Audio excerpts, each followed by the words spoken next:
कंपनियों को ही ये लोग क्यों प्रमोट कर रहे हैं, एक बात और सारे इनको कटोरा पकड़ना क्यों चाहते हैं? किशोर जी, एक बात समझाइए, ये सरकार की थोपी हुई व्यवस्था होती तो सरकार से आपकी नाराज़गी समझ में आती थी, या सरकार से मुआवजा मांगना आपका समझ में आता था?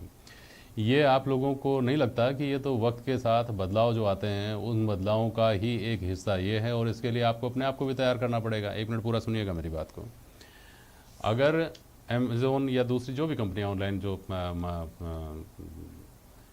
अपना धंधा करती हैं और लोग उनसे ख़रीदना पसंद करते हैं, उन्होंने वक्त के साथ अपने आप को बहुत लचीला बना लिया है। अगर कोई चीज़ आपको पसंद नहीं आती, सिर्फ पसंद नहीं आती, तो आप उसको वापस भेज सकते हैं, उसका वो 5 पैसा नहीं लेते आपसे। आप घर बैठे जब चाहें, रात के 11 बजे, सुबह 4 बजे, जब आप चाहें तब उस पर ऑर्डर कर सकते हैं। आपके पास एक नियत समय में वो उसकी डिलीवरी होगी, और नहीं होगी तो आप क्लेम करने के हकदार हैं।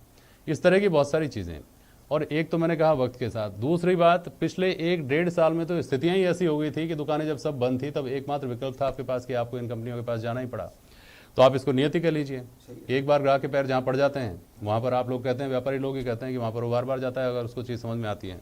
तो ऑनलाइन मार्केट समय के साथ लोगों की ज़रूरत बन गया। इसके लिए आप लोगों को अपनी तरह से भी तो तैयारी करनी होगी किशोर जी। ऐसा हम नहीं कर सकते साहब। कारण क्या है कि जितने भी माल जो बिक रहा है इनके यहाँ पर और हमारे यहाँ पर, वो कंपनियां बेच रही हैं। फॉर एग्जाम्पल जैसे सैमसंग वाला है, वो 10,000 रुपए में टीवी हमारे को बेचता है और कहता है जी आप इसको 10,500 मार्केट में बेचिए, और वही टीवी वो वहां 9,500 में बेच रहा है ऑनलाइन।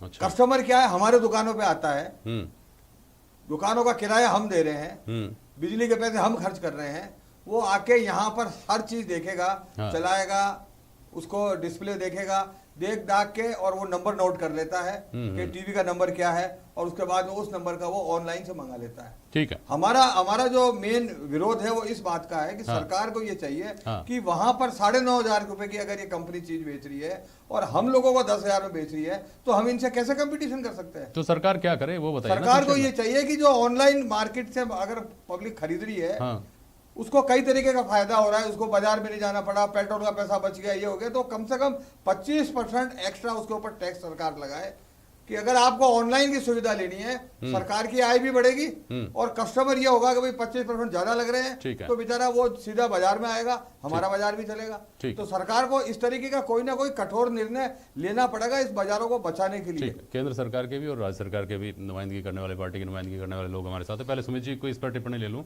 सुमित जी, क्या ये बात वाकई चिंतित करती है? क्योंकि हम तो ग्राम स्वराज्य की बात करने वाले देश हैं। हम तो वो लोग हैं जो कुटीर उद्योगों के माध्यम से अपनी अर्थव्यवस्था में स्वावलंबन देखते हैं।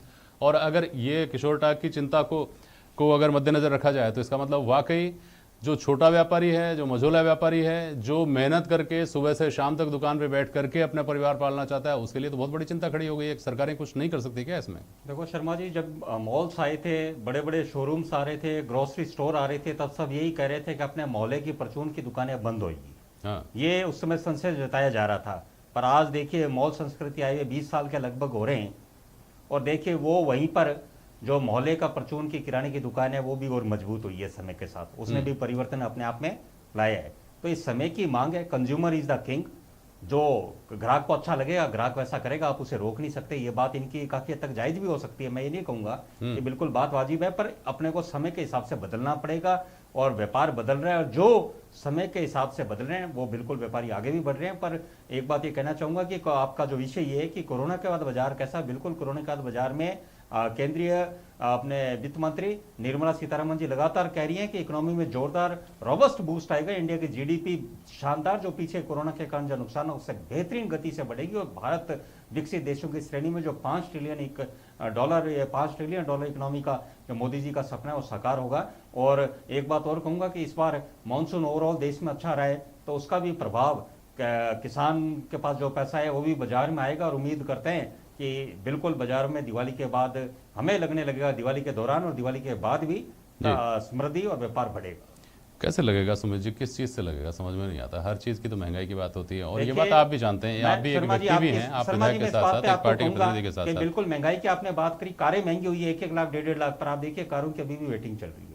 आप ये बात, इस बात का आपका जवाब, महंगाई बिल्कुल आपकी बात, तो फिर महंगी नहीं हुई ये पर फिर भी आप देखिए कारों की वेटिंग चल रही है, मोटरसाइकिलें रेटें बढ़ी पर फिर भी बिक रही है। तो इसमें एक बात ये, देश की परचेजिंग पावर भी कहीं ना कहीं बढ़ी है। देखो ये बात भी माननी पड़ेगी, लोग चीजें ले भी रहे हैं। और ये बात बिल्कुल, अब महंगाई, अब सुनील जी, खाद, देखिए, नहीं शर्मा जी, मैं आपकी एक बात को और कहूंगा, जैसे खाद तेलों की आप बात कहोगे, महंगाई हुई बिल्कुल, पर उससे ये भी तो देखो किसानों को फायदा मिल रहा है। मूंगफली के भाव तेज हैं, सरसों के भाव तेज हैं, तो किसान को भी तो पैसा मिल रहा है। कहीं ना कहीं अपना देश का किसान आगे बढ़े, उसको अच्छे भाव मिले, तो कहीं ना कहीं थोड़ी महंगाई आई तो वो भी हमें किसान भाई के लिए कहीं ना कहीं थोड़ी सहन भी करनी है। सुमित जी, दो बातें। पहली बात तो आपने कहा कि वाहनों की बिक्री बढ़ रही है। जिस आदमी की हैसियत एमएसटी बनवाकर बस में धक्के खाते हुए सफ़र करने की थी, कोविड के बाद में उसने तय किया कि भले ही 2 रोटी कम खाऊंगा लेकिन मोटरसाइकिल खरीदूंगा, ताकि कभी लॉकडाउन लग जाए, कभी बसें बंद हो जाएं तो मेरा रोज़गार नहीं छिने। जिसकी बाइक की औकात थी, उस आदमी ने 4 व्हीलर पर जाना अपने आप को तय किया। एक तो ये ऐसा भी हुआ है कि नहीं हुआ है, ये बताइएगा। दूसरी बात, आप कह रहे हैं कि अगर बढ़ी है तो उससे किसान का फायदा है, तो किसान केवल एक ही चीज़ खाता है क्या? केवल तेल ही काम आता है क्या उसके? दूसरी तमाम चीज़ें जो कमोडिटीज़ उसके घर में काम आती हैं वो महंगी हुई हैं, जो कि वो खुद प्रोड्यूस नहीं करता, अपने खेत में नहीं उगाता, तो उनको कहाँ से खरीद लेगा? देखो महंगाई तो देखो निरंतर लगातार इस समय जो गति इकोनॉमी की रुकी, उसकी वजह से जरूर फर्क रहा। जैसे जैसे क्रय शक्ति, जैसे जैसे परचेजिंग पावर बढ़ेगी, तो आप ये मान के चलो उस पर भी कुछ ना कुछ सुधार अवश्य होगा। मेरा ये मानना है कि रोटेशन घूमेगा तो उसमें भी जरूर सुधार आएगा। गौरांग जी, 2 तरह की थ्योरीज आती हैं। पहली वो जो सरकारी पक्ष केंद्र में केंद्र की सहूलियत के हिसाब से, राज्य में राज्य की सहूलियत के हिसाब से, जो कि आंकड़ामय होती हैं, जिनमें आंकड़े बताए जाते हैं, जीडीपी के आंकड़े, जो आपका थोक मूल्य सूचकांक होता है उसके आंकड़े बता दिए जाते हैं, बाकी रियल एस्टेट में क्या स्थिति है और दूसरे सेक्टर्स में क्या स्थिति है उसके आंकड़े बताए जाते हैं। और वो, मैं ये नहीं कहता कि वो मैनिपुलेटेड हैं, वो सच्चाई होगी, इसमें कोई संशय नहीं है। दूसरी बात, ज़मीनी स्थिति जो धरातल पर हम देखते हैं कि हर चीज़ महंगी हो रही है, हर चीज़ हमारी कैपेसिटी से बाहर होती जा रही है। खासतौर पर तेल गैस की बात आती है और खाद्य चीज़ों की बात आती है। ये किस तरह का कॉन्ट्रडिक्शन है? जो रोज़मर्रा की हमारी ज़रूरत की चीज़ें हैं वो महंगी हो रही हैं, और हमको सुबह उठकर जब हम अखबार पढ़ते हैं तो उसमें हमको खुशियाँ खुशियाँ नज़र आती हैं। शर्मा जी, 2 तरह की चीज़ें जो आप बात कर रहे हैं, महंगाई का मतलब, जब भी महंगाई बढ़ती है तो ये महंगाई का असर आम आदमी की जेब पे पड़ता है। बट आप साथ के साथ देखिएगा, इस बार आफ्टर कोविड कोर कंपनीज ने, बड़ी कंपनीज ने अपने द्वार खोल दिए हैं आने के लिए, लोगों के जॉब्स के लिए, और वो सीधा सीधा लोगों की परचेजिंग पावर को इफेक्ट कर रहे हैं। जहां एक आदमी पहले, आज हम 2010 के पहले की या कोविड के पहले की बात करें तो 25 से 30 हज़ार रुपए की नौकरी के लिए इधर उधर भटकता फिर रहा था। उसके अलावा आज उसकी जेब में नौकरी है तो वो दिवाली मना पाएगा। हाँ जी।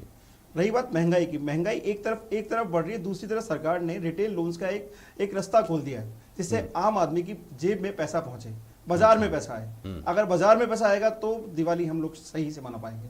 फिलहाल इस बारे में इतना ही कहना चाहूंगा कि आप इसको महंगाई के नजरिए से ना देखते हुए देखें कि इस महंगाई के जरिए जो पैसा बाजार में वापस आ रहा है, या जो बैंक रिटेल लोन्स और जॉब्स के जरिए पैसा वापस जा रहा है, वो उसी तरह से वापस जा रहा है। खाली महंगाई की तरफ बात ना कीजिए आप इसके लिए। मतलब आप ये कहना चाह रहे हैं नटशेल में कि महंगाई को एक अपॉर्चुनिटी के तौर पर देखा जाना चाहिए, कम से कम दिवाली के संदर्भ में, कम से कम त्योहारों के संदर्भ में, कि लोगों के पास पैसा जा रहा है अगर जेब से, तो पैसा आ भी रहा है उसी हिसाब से, तो वो आगे रोटेट होगा, मार्केट उससे एक बार मोबिलाइज होगा। यही मतलब इस बात का कि जो बाजार में एक रोटेशन रुक गया था, वो अब किसी ना किसी बहाने से वापस रोटेशन चालू हुआ है। स्वर्णिम जी, फिर आपकी